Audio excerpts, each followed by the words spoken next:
السلام علیکم ورحمۃ اللہ تعالی وبرکاتہ۔ الحمد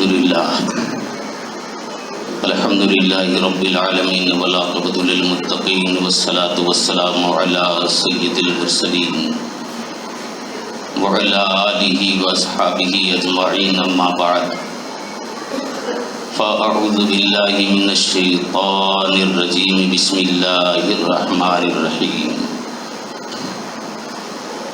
یا ایہا الذین آمنوا کتب علیکم الصیام کما کتب علی الذین من قبلکم لعلکم تتقون۔ آمنت باللہ، صدق اللہ مولانا العظیم وصدق رسولہ النبی الامین المبین المکین الکریم، ونحن علی ذلک لمن الشاہدین والشاکرین، والحمد للہ رب العالمین۔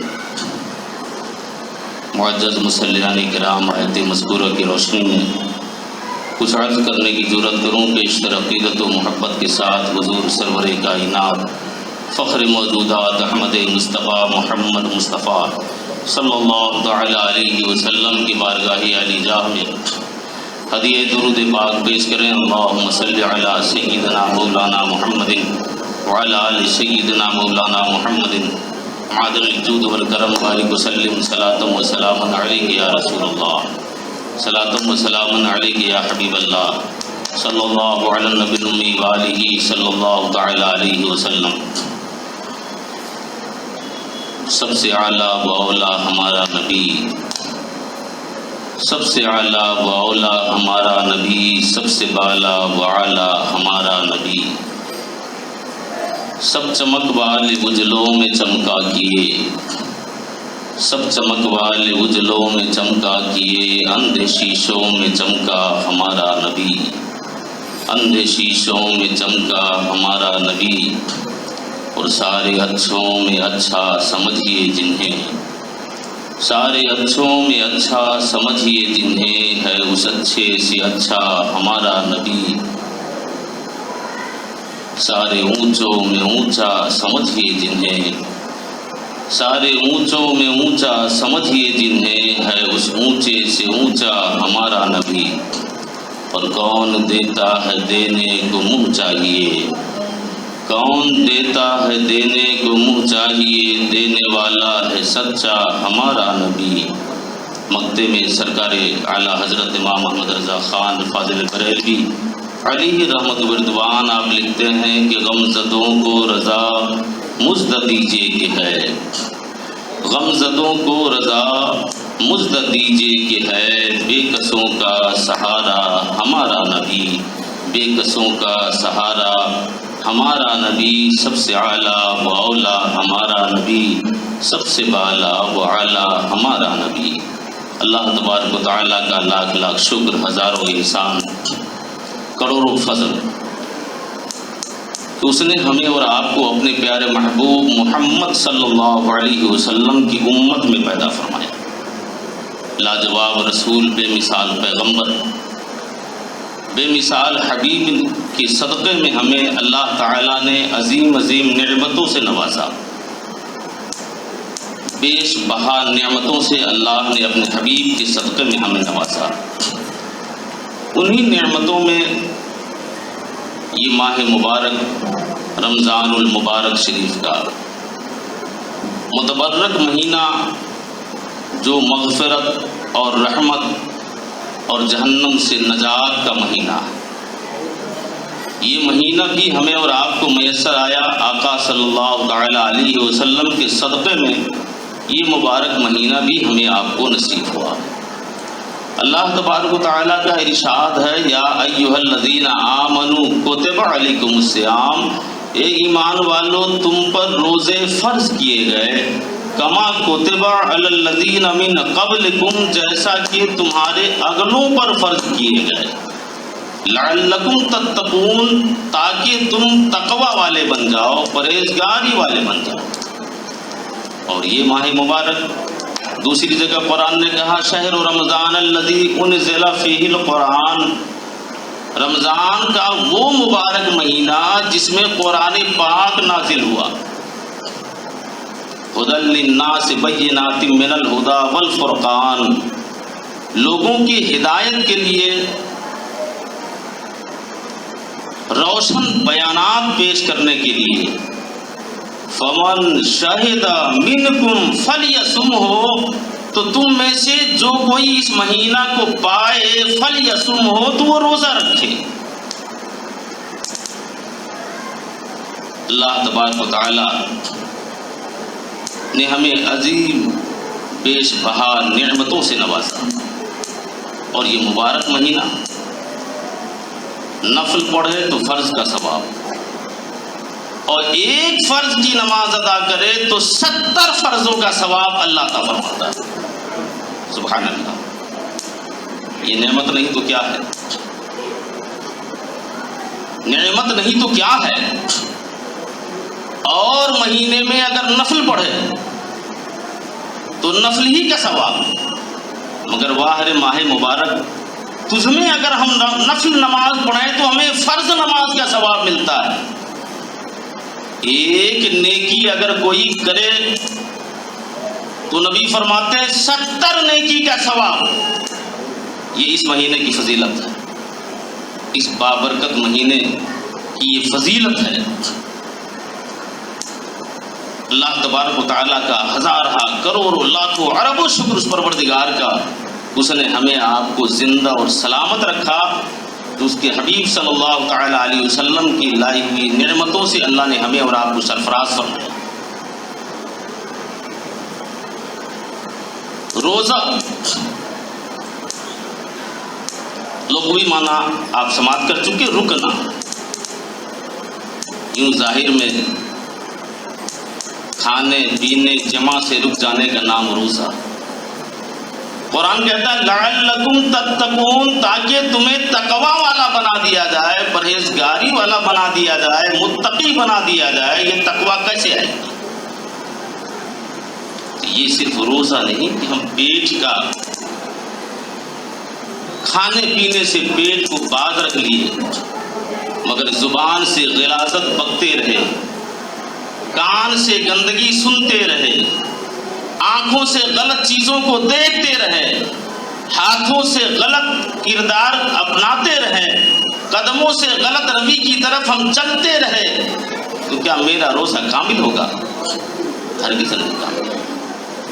روزہ کا مطلب یہ ہے لعلکم تتقون، تم تقوی والے بن جاؤ، یعنی تمہاری آنکھ، تمہارا ہاتھ، تمہاری زبان، تمہارا کان، تمہارا پاؤں، یہ ساری چیزیں منہیات شریعہ سے بچ جائے، رک جائے، باز آ جائے۔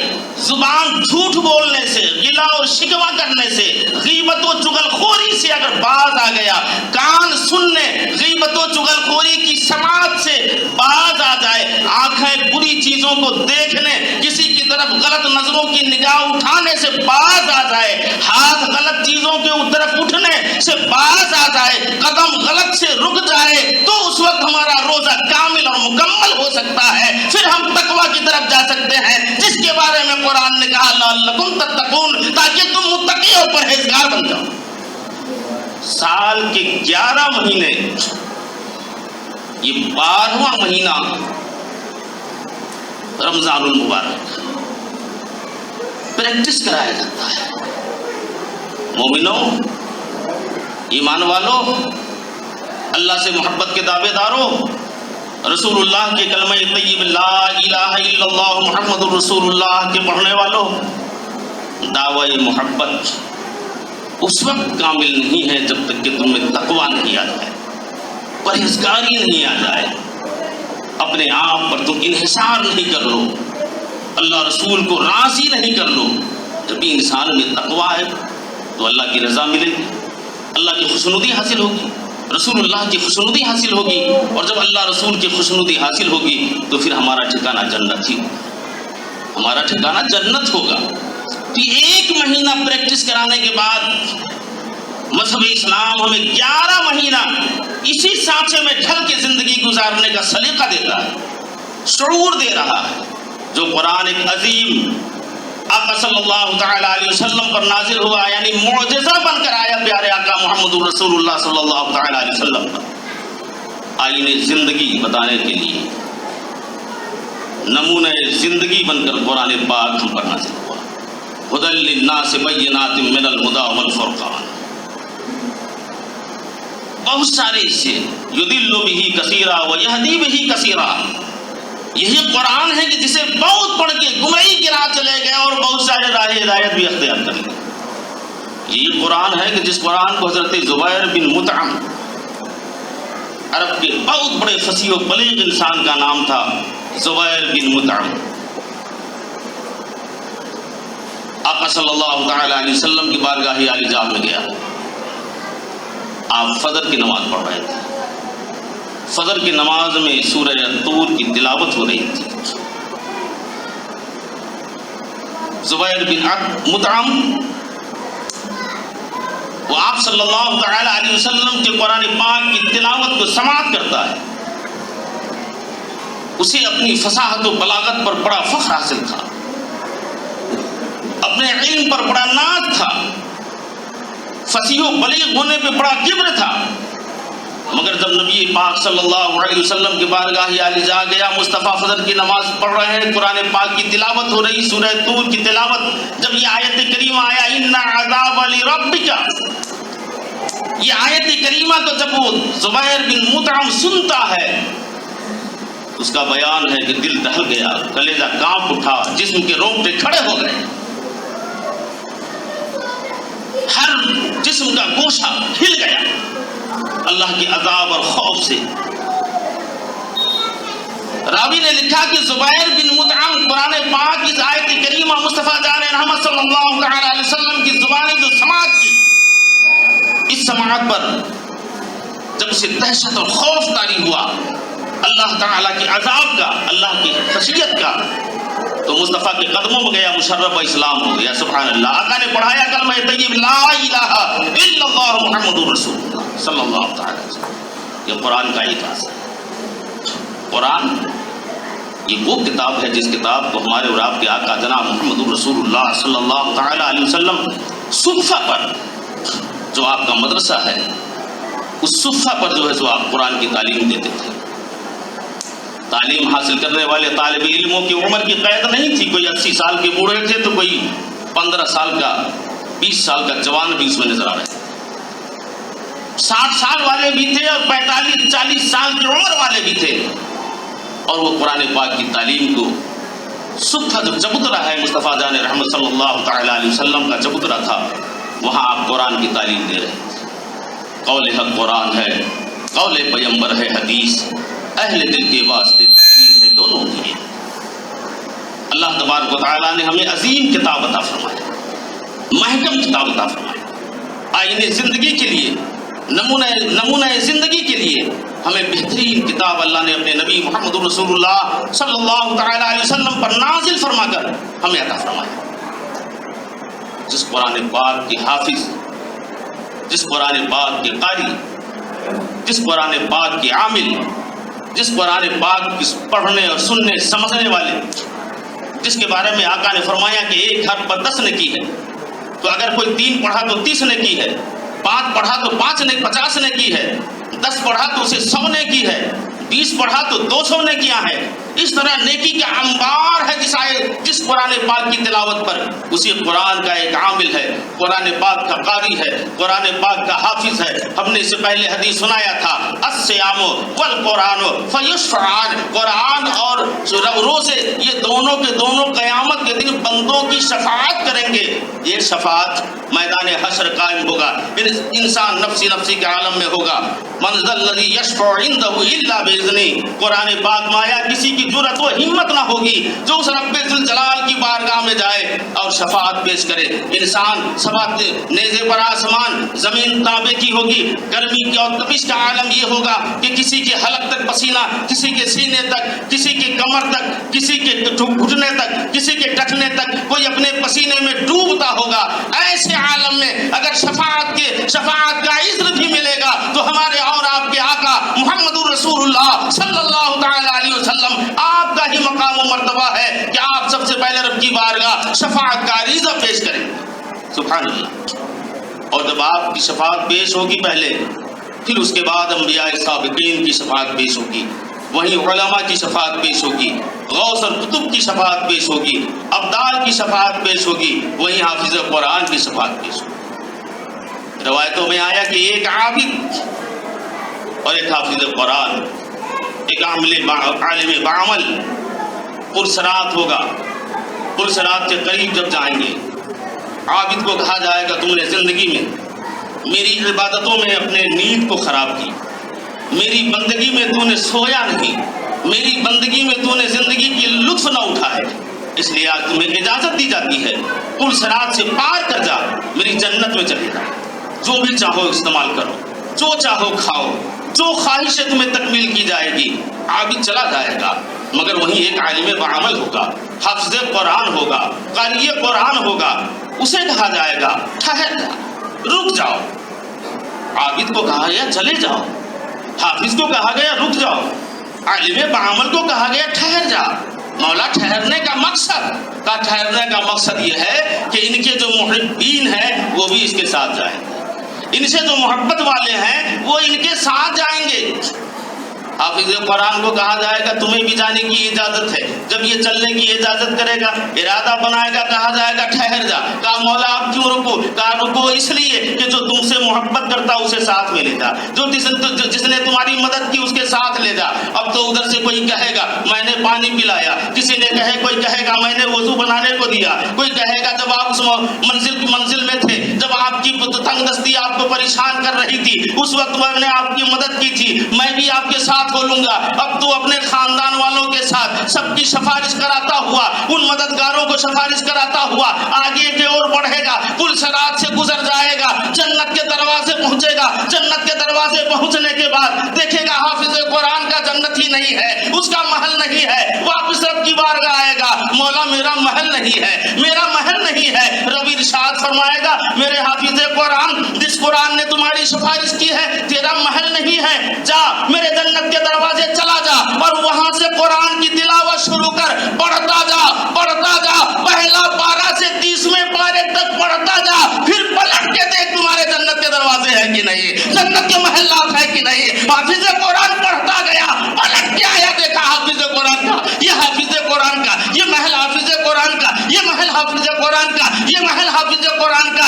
ایک پارے سے 30ویں تک پڑھا، جہاں تک گیا تھا وہاں سے پڑھتا، جتنے محلات نظر آئے وہ سب حافظ قرآن کے نظر آئے۔ اب تو کہا میرے چاہنے والوں جس میں چاہو چلے جاؤ، جس میں چاہو چلے جاؤ۔ یہ قرآن کا اعجاز ہے، قول حق قرآن ہے، قول پیغمبر ہے، حدیث اہل دل کے واسطے تقریر ہے دونوں کی۔ اور قرآن کا اعجاز کیا کہنا، یہی قرآن ہے جس قرآن نے کتنے کے دل کے کایا کو پلٹ رکھا ہے، کتنے دلوں کے کفر کی ظلمتوں کو ختم کر کے ایمان کا شمع اس کے دلوں میں جلا دیا، ایمان کا چراغ روشن کر دیا ہے۔ یہی قرآن ہے جس قرآن کے قاری بعمل، حافظ بعمل کے والدین کو کل میدان حشر میں اس کے سر پہ تاج باندھا جائے گا، جس تاج سے ایسی روشنی پھوٹ رہی ہوگی، محمد الرسول اللہ صلی اللہ علیہ وسلم نے ارشاد فرمایا ایسی روشنی پھوٹ رہی ہوگی جو روشنی چاند و سورج سے نکلتی ہے، اتنی روشنی ہوگی۔ اہل قیامت کہیں گے مولا یہ کون سا تیرا بندہ ہے جس کے تاج سے اتنی روشنی پھوٹ رہی ہے؟ تو کہا جائے گا سن یہ وہی ہے جس کی اولادوں میں حافظ قرآن تھی، قرآن سے محبت کیا تھا، راتوں میں قرآن پڑھی، دن میں قرآن پڑھا، صبح میں قرآن پڑھا، شام میں قرآن پڑھا، دوپہر میں قرآن پڑھا۔ جس نے قرآن سے محبت کی اور اسی قرآن پہ عمل کیا، یہ اس کے والدین کا اعجاز، یہ اس کا مقام ہے۔ قرآن شہر رمضان الذی انزل فیہ القرآن، رمضان کا وہ مہینہ جس میں قرآن نازل